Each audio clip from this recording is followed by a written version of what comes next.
Good afternoon, everyone. Welcome to the Morris Thompson Cultural and Visitor Center. My name is Gareth Earhart. I'm the Culture Program Coordinator for Nenana Chiefs Conference, and I'm based out of here at the Morris Thompson Center, working closely with the Nakanaga and the Morris Thompson Cultural and Visitor Center to bring you programs like this one here today. This is Our People Speaks, which is what the Nakanaga stands for, and we collaborate very closely together to bring these presentations for you with great appreciation and funding from Doi Unlimited. This is our 20th episode of the Our People Speak series in our second season. And we've been doing these presentations primarily online since COVID, but this is our second in-person event here where we have our esteemed guests, Yaska and Eva Burk, who are going to teach us all about the importance of moose hide tanning and caribou hide tanning in the interior areas here. So please join me in welcoming them to the theater. Before we start, though, we have a few announcements. First, this episode will be released on Friday online at 12 p.m. on the Morris Thompson's website, Facebook, and YouTube pages, where you can rewatch this and see anything, or in case you missed anything. So it is being filmed live or recorded live, so we ask that you guys please silence cell phones and everything so they don't interrupt the recording process. And then in case you can't hear us because we don't have the speaker system lined up, we do have listening devices in the back that will be available for you guys if you cannot hear us. And we'll be able to hear all three of us at the same time.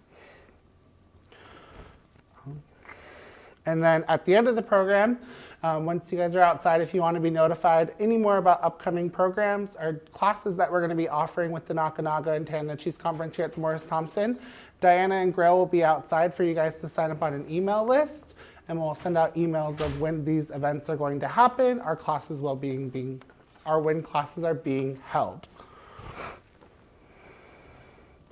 And then there will also be QR links and a donation box outside, as these are all funded through Doyon and through donations to make these programs happen. So there will be QR links and a donation box outside with Diana and Grail for you guys to be able to donate to keep these programs running for us. That's all the announcements I have so far.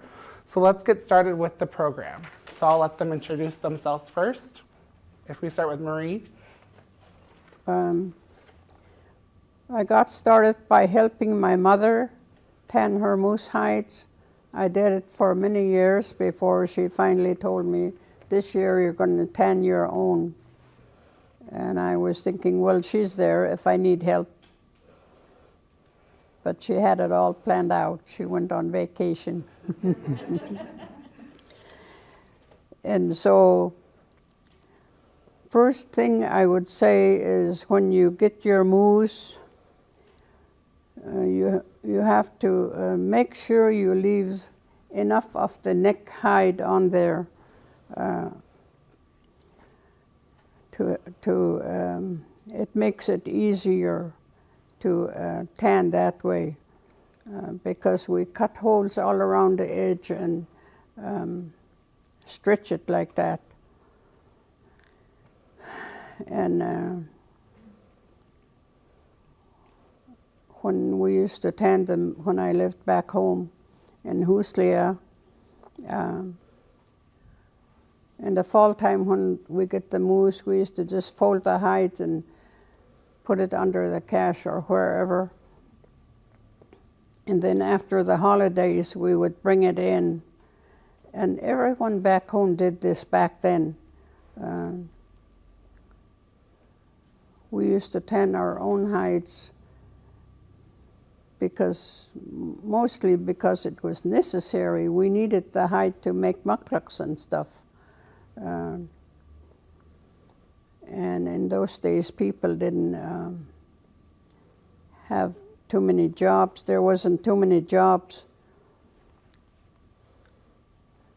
But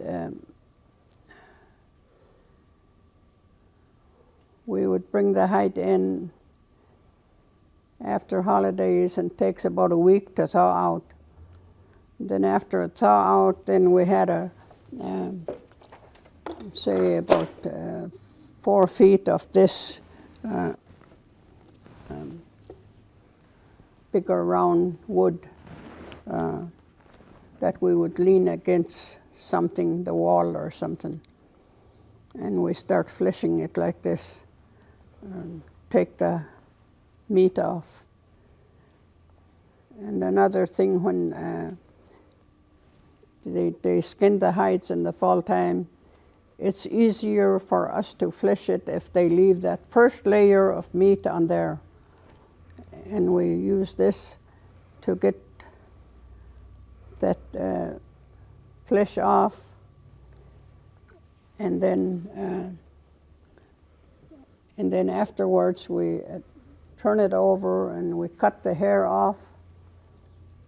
I don't have a knife, but I'll just pretend this is a knife. We just hold that hide like this and we cut that hair like this, like against the grain, and get all the hair off.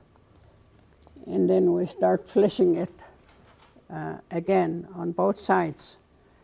The meat side, we use this, and on the hair side, we get all that black stuff off. And then we stretch it out outside. This would be like 30, 50 below weather. We would stretch it outside and leave it all night. We stretch it in the evening. And in the morning, we start working on it out there, start scraping it. Huslia is a windy place, so we got to make sure we scrape both sides one day, and everybody did it. Because if you work at more than one day, because it's wind dried, you can't scrape it. Can't scrape that stuff off that you're supposed to. So you have to get it done in one day. Everybody was in shape in those days. They had big arms. And it was just natural for everybody. And when we scrape it outside, we use this scraper. We put it against a sled or something to hold it, and we scrape it with this. Again, on both sides. And then we hang it to sun bleach.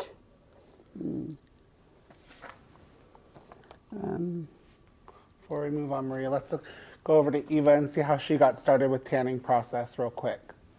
Oh, she was just getting to the good stuff. I know. We'll go back because I want to hear your side on it too.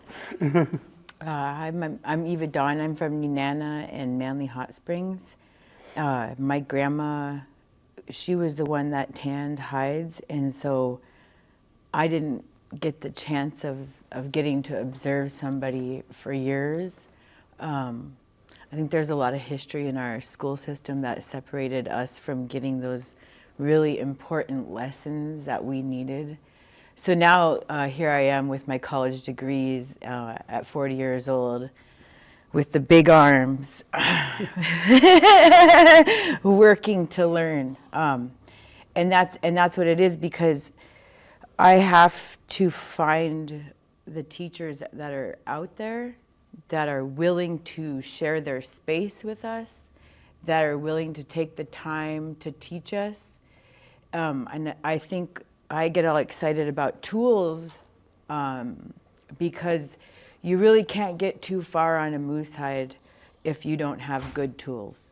You really can't. And so I also noticed I learned the traditional way first, what she was talking about, just using a stump or a fleshing beam and taking the membrane and the hair follicle off and cutting the hair off, all on one log, and then you flip it over another one.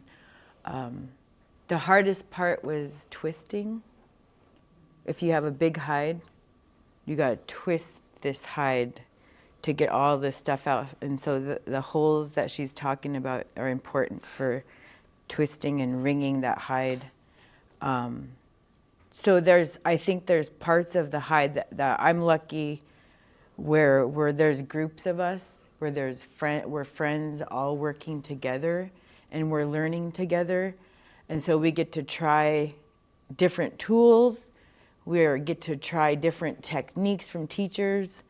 Just like she was saying, you know, before you didn't make big old frames to stretch hide with a rope and stuff. You didn't have those kind of materials that we do today to make it easier. Even these tools would take a lot longer to make before. Now it's a lot faster to make things.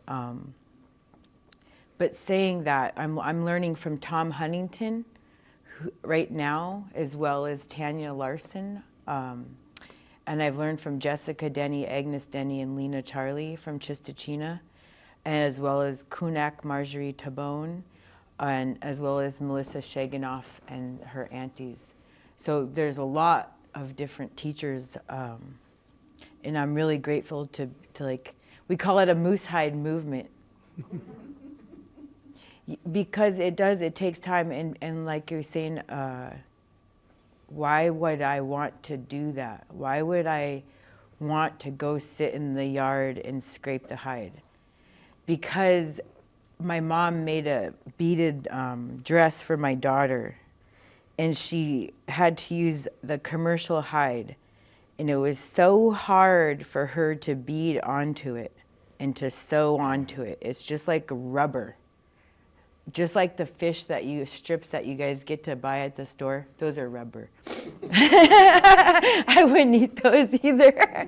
But so, you know, that's what motivated me, was I wanted to bead on really nice skin, so I could get better at beading, and that's what motivated me. Awesome, thank you.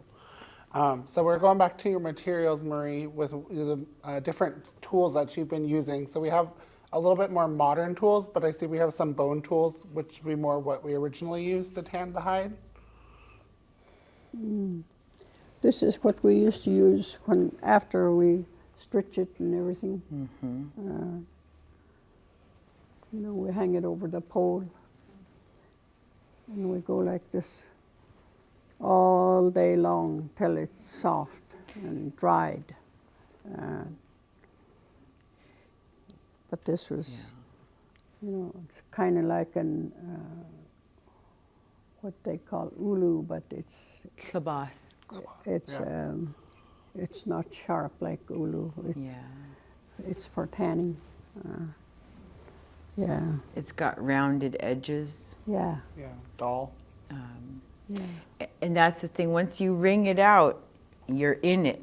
You cannot stop. Yeah. You have to use that and scrape all of the water dry.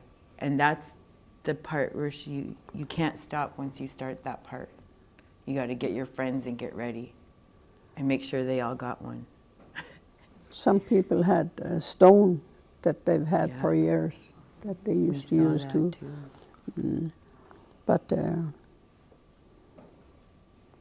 we used to put string around the edges, and, you know, around that tree. There's a tree, here's a tree, and we tie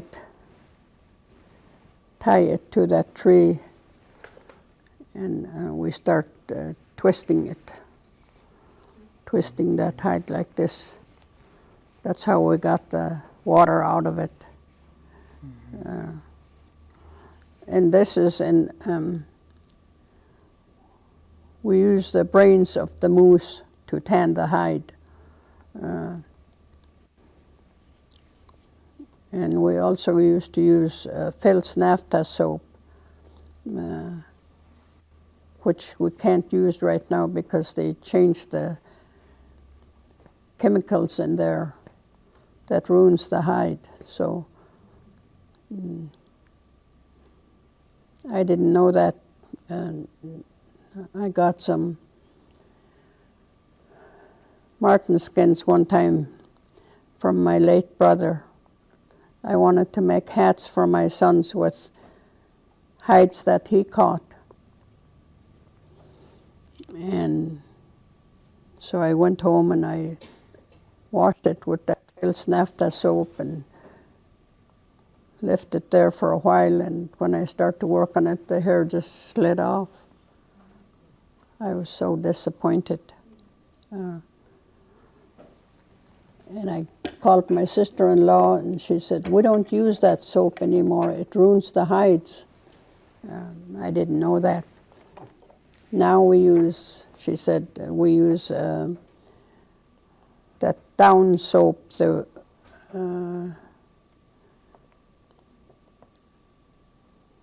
Dawn.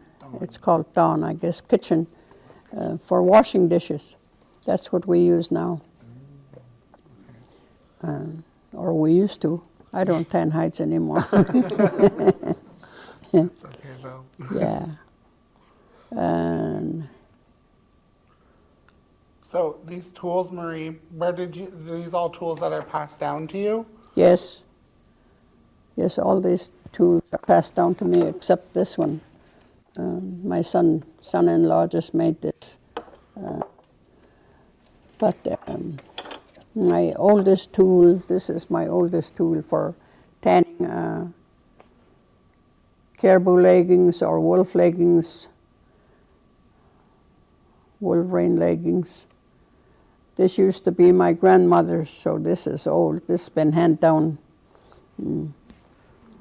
And all these tools was handed down to me from my mother.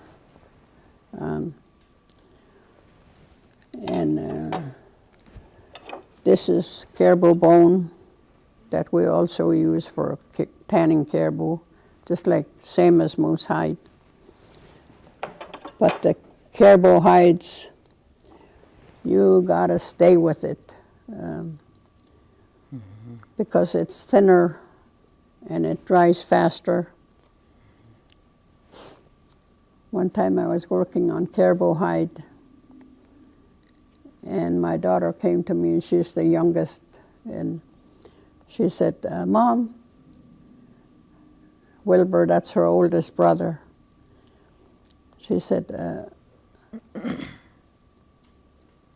Wilbur said we need one more partner to play this game. I forget what it was, Life or Scrabble or something. And I was thinking, well, I could bring this in the house. I could scrape it while I'm playing, which was a mistake because I got interested in the game. And I had to work on that hide for how many days again after that. But when you work on tanning something, you have to stay with it. You can't do it by time. You have to just stay with it until you finish it. I worked at Iffy Cochrane School one time teaching those kids how to flesh the hide. Well, they just give me a couple hours a day, and it wasn't every day. Finally, I had to tell them, that's enough. I said, the kids are going to get sick. This thing is getting sour. I don't want these kids to get sick. I said, when you work on hides like this, you don't do it by time. You just work on it till you finish it. And so that took care of that. Marie, so some of your tools you said were made from, if you want to share with everyone that they were made from traps and other things that you guys use? Yeah, this is made out of old file. You know, we never used to throw things away, and jobs were hard to get. We saved everything, and we made something else out of it, like this file. And this is made out of old trap.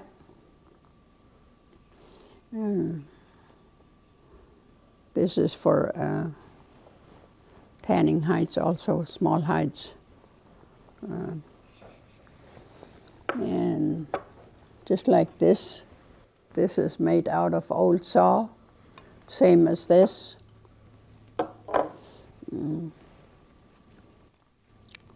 You could tell how heavy this is compared to this. This is old stuff. And of course this is wood. But these are caribou bones. This part is caribou bone and this is wood. This is also caribou bone. And those are all used for flushing, right, on the caribou? Caribou, yeah. And especially the leggings, because, you know, we use that for making mucklucks. And some scrapers you use this way. And other scrapers you use this way. And this one would be used for this way. Is that because of the rivets that are in the bone, Marie? How the rivets are here? Is that why you would push this one instead of pulling it down? Yeah, it's made for this way. So Eva, are you using similar tools in your tanning your hides? Yeah, I think about how they cut that metal and heated it, you know, all the things that we have today to make tools. So I made one of these tabas. Like she said, when I go to the village, one of the things I do is look around in old yards.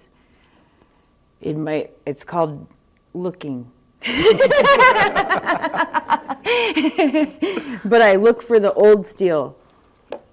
This new saw I made the tabas out of the new saw, and you can see, look at that. It goes like that. You can't do that with this one. So that's really nice. It gives you a lot more weight to work with. We got to make that. We haven't made this one yet, but I have my grandmother's. And then the one with the trap. This is the one I really need to make. So I'll work on that one next. But like she said, I think the hardest thing about trying to reclaim some of these traditions is everybody wants agenda. You have a job to go to, you have school, you got kids, you got all these things.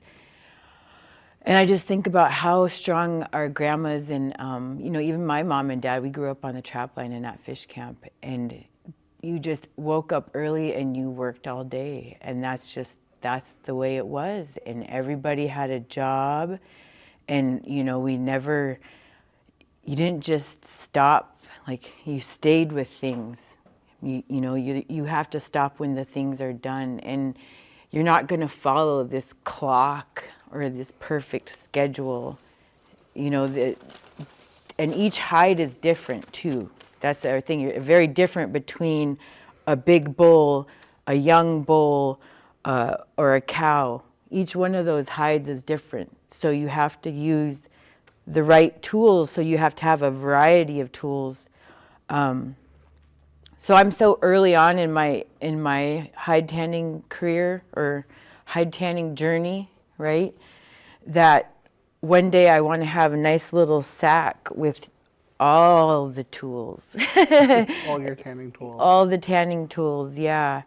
And the questions on here about like, you know, what time of year, you know, I asked her, well, you brought it in after the holiday, and she said that's because that's when they had time.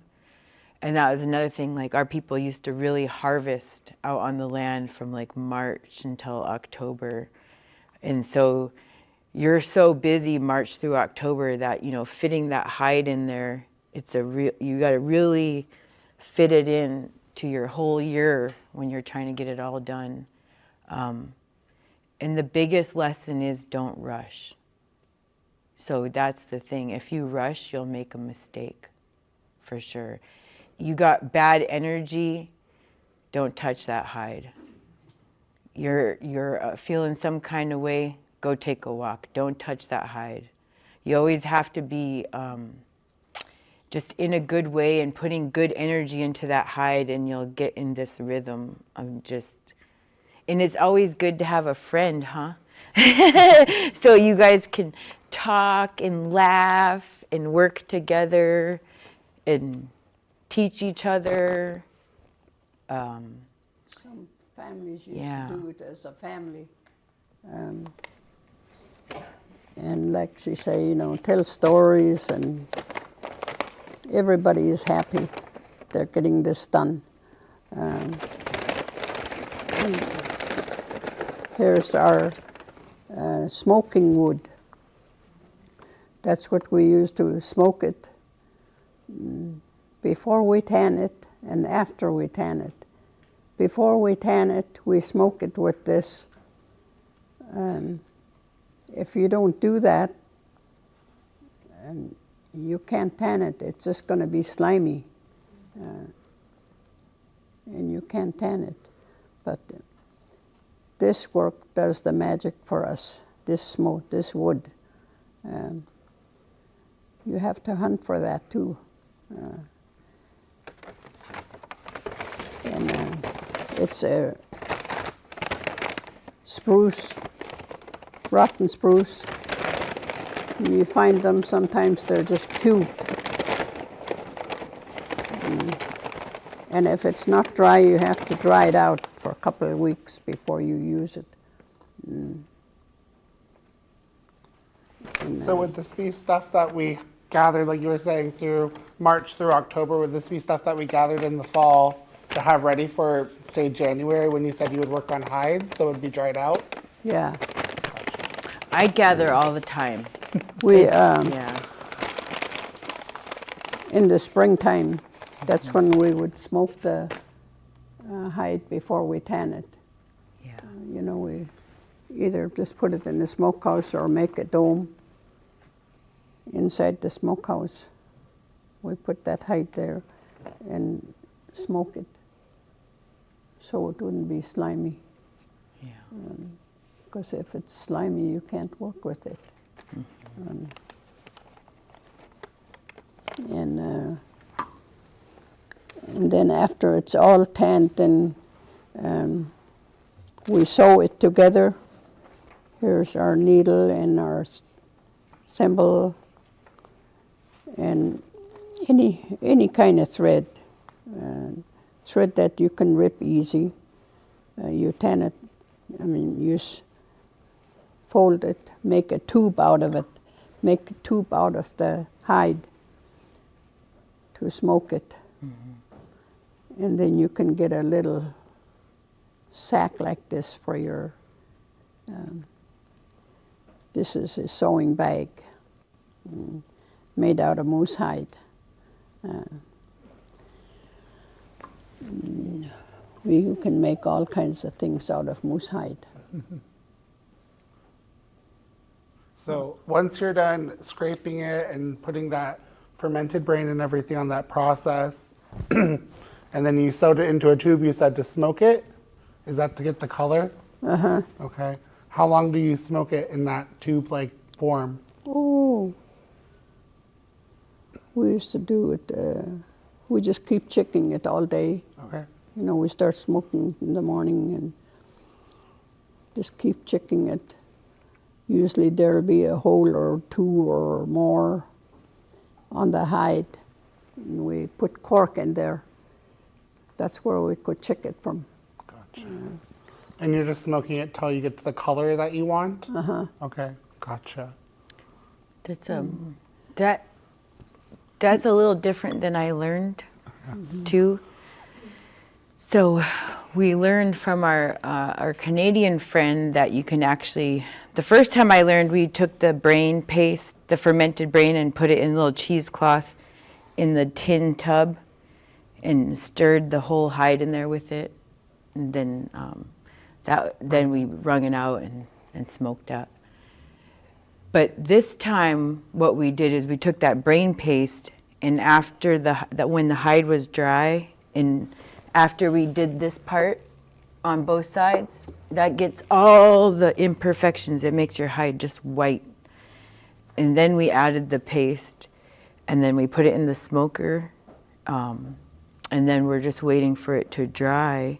And then you can already see that it's getting color, but the paste is actually, the paste and the smoke work together. It's like a science, you know. I wish Nana Peter was here because she's got her whole science project. She can explain all the chemical reactions. But the that fermented brain is fat, and that's why you want to use that brain. You can use fish heads too, or other type of grease. They used to mix things like marrow and all the fatty parts, because when you're working that hide and you break the fibers, it's just dry. So then you got to add that fat back into the hide, and then you smoke it, and then you get it wet again. And then you wring it, and then you never give up. And then you get ambidextrous. Then pretty soon you're just like, God, I'm tough. And it is a good feeling. When I got that first hide to the brain step, when it was turning into like this softness, you know, that's how you could tell just the softness. Yeah, it takes a while to get it to this softness. But yeah, that was a really good feeling to get it to that point. And mine was still white, so after you wring it, scrape it really just soft, then you give it its final color. Yeah. So the scraping before the softness, before you smoke it, is that, because I always heard people say the different thickness of a moose hide, is that when you would thin it down before you smoke it? Yeah, you do, because it's not gonna, you're gonna waste time. One, you'd have to redo it, and two, you know how when you go through a moose hide, when you're sewing, and you'll come to hard parts. Yep. That's where it wasn't worked with this one proper. Yeah, you got to really get this one to get a nice even layer of hide all the way across the hide. Yeah, and that's why you have different size, because for my big bull, good one, for a smaller, like she said, that one, you know. And you're not really trying to thin the hide. Mm-hmm. You're just scraping off the membranes that's on there. Gotcha, okay. Because it won't tan with that membrane on there. Gotcha, okay. Yeah. You need the thick parts for, you know, like soles or mittens. So we don't thin it down. We just try to get that membrane off. So we could tan it. Yeah, okay, that makes sense. It sounds like you've learned for different styles and techniques, but in the end, the results are all kind of the same process of tanning. Yeah. Because you've learned from interior to Canada to Yupik and Inuk. Yeah. Different types, but in the end, it's very similar methods, just slightly different, but in the end results, they all turn out the same. Yeah, and like she said too, it is important because remember she said you want that big part of the neck. The big part of the neck is a really good place to get the bottoms for slippers and stuff. So you can't thin it, it's not going to go too thin, you know. But so yeah. It's just a spot that didn't get worked on enough. Yeah, so the hide on the cackle, the back will be a thicker to the neck, and then your belly parts will be thinner. Just like when you're cutting fish, you know, like. That's a good reference then for me, because I've never worked on the hides. I've just seen it being worked on. It makes sense now. So you work a little more aggressively in the middle, maybe a little more gentle on the edge. Yeah. So we talked about what we use them for. So the different parts being used for, the thicker parts being used for slippers or gloves. And then, you know, we can use the smaller parts for bags or any of those kind of decorations. What else can you make with moosehide, Marie? You could make anything, you know. Or maybe you just want to bead something to hang on your wall or something. You could do that too. with the thin parts. Or if you don't have the thin part, at least soft, you know, so you could bead on it. A lot of people don't like to bead on moosehide because they say it's too hard. But I don't like beading on felt because it'll just fall apart after a while when moosehide don't. That's my preference anyway. My mother used to make sure she get enough oil for tanning. In August, she used to fish for sea fish, whitefish, and she'll either just put it in a jar or the intestines, or usually she fried all that intestines to get that grease out of it. Yeah. And she used to put the grease in a jar, and that's what she used to use for tanning.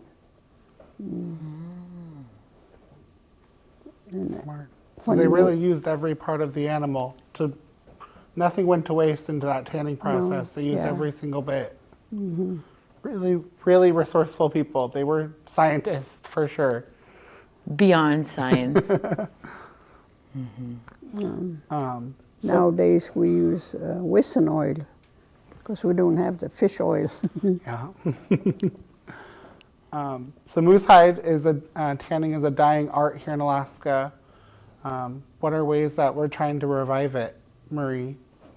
Well, you know, everybody got educated now, so they have jobs, which we didn't have. Or I always had a job, but not everybody had a job, and we had to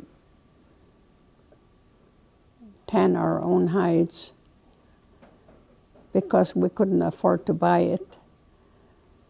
And nowadays they make those $200 or more boots with lining in it. That's what the guys use now to go out in the cold weather. Instead of, we used to make either caribou legging boots or caribou legging boots with, you know, moose bottoms, or wolf leggings with moose bottoms, which is the warmest. And we also used to make, for real cold weather, to go inside those mucklucks, we would make what they call caribou socks. It's a caribou with the hair on it, and we used to make kind of like a pull-on slippers. And that's what they wore in those mucklucks in those days. Nowadays there's felt liners, which they can afford. And the fun part about all these tanning hides and stuff is, back in Huslia anyway, when my kids were growing up, everyone in the village, all the mothers in the village used to make a new pair of mucklucks for their little children to be in Christmas program. And everybody was excited about that.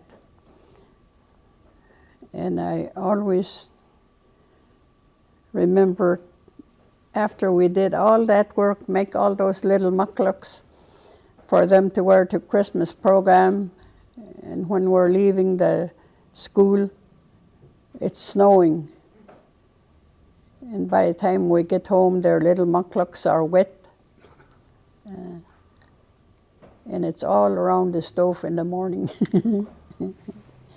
After all that work, but that didn't ruin it though. All we had to do was soften it again and it was okay again.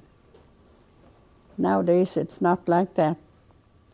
I went home after I retired from working for holidays thinking it was like how it used to be when my kids were growing up. And here, these little girls with little silk flary dresses with little patent shoes and 50 below weather. That didn't make any sense to me, but I guess it made everybody happy. So, yeah. So what are ways that you're helping preserve a tradition, Eva? Going all in. We started last year with doing a big fish camp in Nenana, and it's really grown, and it got a lot of like a national attention. And so now we're working closely with other partners to expand what we're doing. So we don't only do the moosehide tanning. We do like the fish camp, teaching people how to preserve fish, and we do traditional plants and medicines, and also learning how to build fish wheels. Even though I don't know if I'll ever get to use a fish wheel again. That's the sad truth of our fisheries here in the interior of Alaska. A river that I grew up on, and we could sell 4 foot by 4 foot by 4 foot totes of fish every day. And same with the moose. I just was showing her pictures of all at the boat launch, you know. And it used to be fish plants in our villages in Nenana and Manly. And we would compete. My dad would drive up the prices and we would sell fish to those guys, get into bidding wars. And those fish plants are closed now, and now you have boat launch, like recreation. Pay a few dollars to park here and use our river and our land, and pay a few dollars to hunt one of our moose. And so there's a little bit of sadness to me in the traditions, because although you really, really want to keep them going, you have to take a reality check. I'm an engineer, so I always think about feasibility and about the long term, right? All those things are important to have out there to even be able to tan moose hide. For example, right now, so we didn't have that much salmon or moose. When you're doing these types of activities, you should be eating traditional food. And not just for cultural reasons, but because traditional food is what gives you the energy to do the job. When you eat muktuk, when you eat seal oil, when you eat rich salmon, and you eat these things, this moose, that's what gives you the strength to do the work and continue the stamina, the endurance that you need. And so I kind of look at that bigger picture of things. And so it's twofold. One is creating these spaces where we can learn, right? Mm-hmm. And it's like seasonal stuff, so you can't just, it's like, yeah, you can create one camp, but in reality we had multiple camps and gathering places. So what we're doing in Nenana is we're creating a land relationship plan, and we're going to show on a map in GIS for the world to see, you know, this is our traditional use area. For example, the state wants to build a road and sell land and turn our boreal forest into farmland, which it's not. It was a trap line. It is moose and habitat, right? But we go to that area, and I actually hand pump creek water and haul it by truck into town to do the moosehide, because you got to use creek water. You can't use the chlorinated city water. You can't use silty river water. So I need to be able to get out to those creeks. Those creeks need to stay clean and free of fertilizers and whatnot. The rotten spruce wood that she talks about, you got to have an eye for those stumps when you're going down.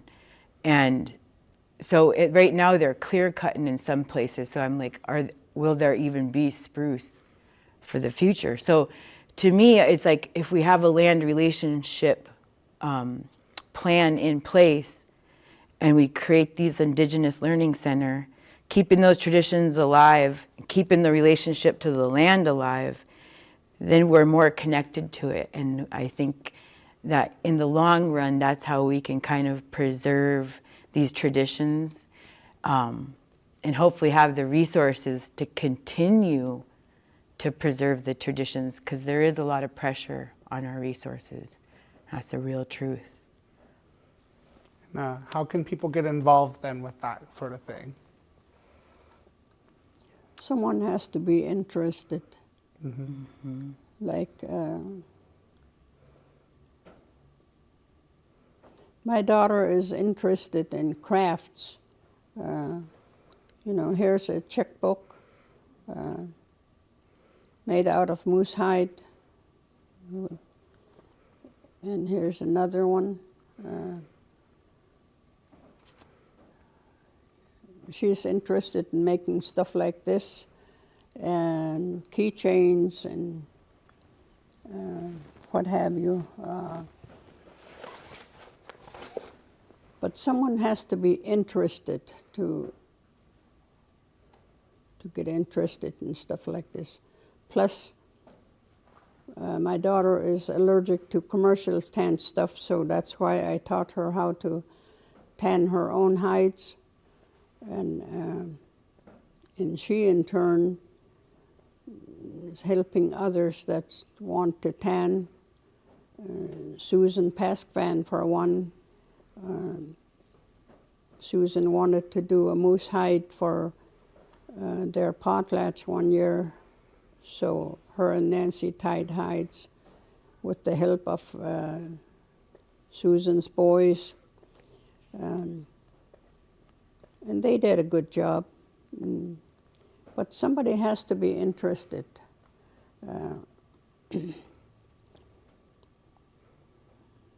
If you can teach it, but someone has to have interest to go carry it on.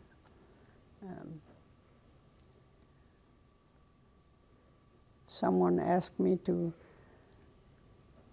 she wanted me to teach making caribou legging mucklucks. Nobody is interested in those things anymore. I wouldn't do it because they're not interested. They have the money to buy those $300-400 boots. They're not going to sit there and scrape those hides and sew those mucklucks. And I don't want to teach if they're not going to do it. I know they're not going to do it. Everybody has jobs nowadays, which is good.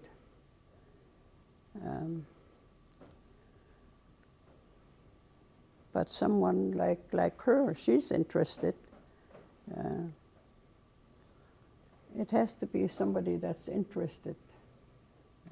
If you want to teach somebody, same as going to school.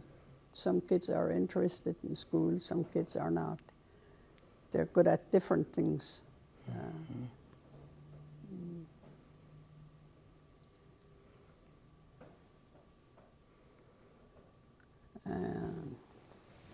What else I have? Well, I'll ask Eva the same question. What are things to piggyback off of what Marie was saying? She's right. She's right, because what you're going to find when you hold a moosehide tanning camp, or you know, people think, oh, I want to try making tools. Can you hold an angle grinder and a torch and cut through iron? Are you going to use those hand tools to put this stuff together? Are you going to sit there with that hide for days and weeks on end? So knowing what you're getting into is really important. The first hide camp, I just chuckled because they said, we're going to do it in 4 days. And I just laughed, so I said, ha ha. I was like, we're beginners, 1. 2, in a group of about 10 people, you'll have about 2 to 4 people who really stick, who really stay with it. That's not even half the group. So it is challenging because in my journey of learning to tan moose hides, I'm approaching it of the mindset of I would like to teach one day. And I actually teach what I can, the little bits I already know, I teach to some of the younger people in our community. They help me and I teach them. But I'm still a learner. So that's a big challenge. So we look for people, you know, that have the knowledge, that can make it down, you know, asking people to come and do the hide tanning and like try to fit it in these 10 or 2-week sessions even, which is like, you could do moose hide in that amount of time. It's really like, who has that luxury of saying, I'm going to take 2 weeks off now and go tan moose hides? No, nobody has that luxury. We got young women crying right now because they can't get time off of work to come learn how to tan moose hides. I have a young woman who shot her first moose, who's fleshed out her hide, but can't come to hide tanning camp in her own village because she has to work. And it's breaking her heart. So that, I think, the more that we can bring our traditions into the school system at the most earliest ages, you know, and not in the way that they set up, you know, where you 2 hours here and there, to understand that these things are these, like, you know, when I do a fish camp, we're going to be here for about 11 days together. When we do moose hide, we're going to be here for about 2 weeks together. And that's all we're doing during that time. Because otherwise, if you don't focus and put in that energy of sitting there, because you'll miss something. If you're not listening to the elders, you're going to miss a nugget of wisdom that you'll pay the price for. They'll say, oh, I wish I would have listened to what she was saying, or I wish I would have watched him when he was doing that. So sometimes I think to myself, oh, heck with that university, oh, heck with that job. I'm going to go and just be indigenous and learn these traditions from people that are still here, because this knowledge, when you said dying art, I'm going to say a reviving art. Yeah, we're going to revive this art. I think there's enough movement in, like, on Facebook, we have a whole Moosehide movement page to connect to some of the work, and then we share a lot of what we're doing. But you just have to keep trying to get these spaces and keep trying to do the gatherings and know who the teachers and knowledge holders are. I really buttered Tom up with salmon. I figured if I give Tom enough salmon, and then his wife will maybe let him teach another class. A lot of bartering. Bartering, yeah. I think you're right. I think there is a lot of movement. Like Maria was saying, like a lot of people would go out and buy boots and everything, but I think even just being able to buy like a traditional tan hide has not really become an option anymore for people, and people don't want to use commercially tan hides because it is like beating on rubber. So I think it is a movement that people are like, hey, we need to start reviving our art before we completely lose it. So I agree with that. It is reviving something, because it's a movement that I've seen with more than just moose hide tanning, going with the Alaska Native people. I'll say one more thing about that. You have it in your DNA. We had to move out of fish camp before I became a good fish cutter, right? So then my dad drops me off with the fish wheel and my 2 kids. Run that fish wheel and cut the fish. I cried so hard the first time. But then I started to pray. And I was like, this is in me. And I'm going to pray so hard that I please don't make too many mistakes and that I slow down and I can do this. And I'm not kidding you, that very next fish I cut into, I was like, it was like something else took over my hand and I was like doing it. And I was like, there's an ancestral, a spiritual power, a DNA memory, scientifically, there is too. So it's all within you. You just have to wake it up, you know. That's a real truth. Do you have any final remarks, Marie? See what else I got. Besides all this, you need rope to stretch the hide.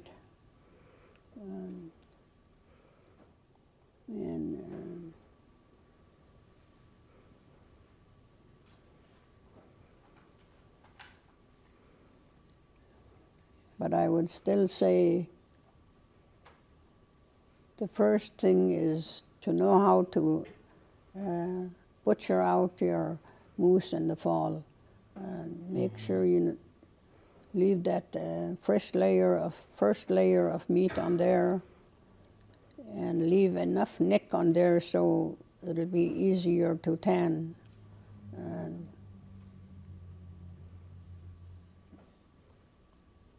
sometimes some young person will, maybe they get their first moose, they just cut the neck off, you know, right at the body, when they could cut it off up here, because they don't know any better.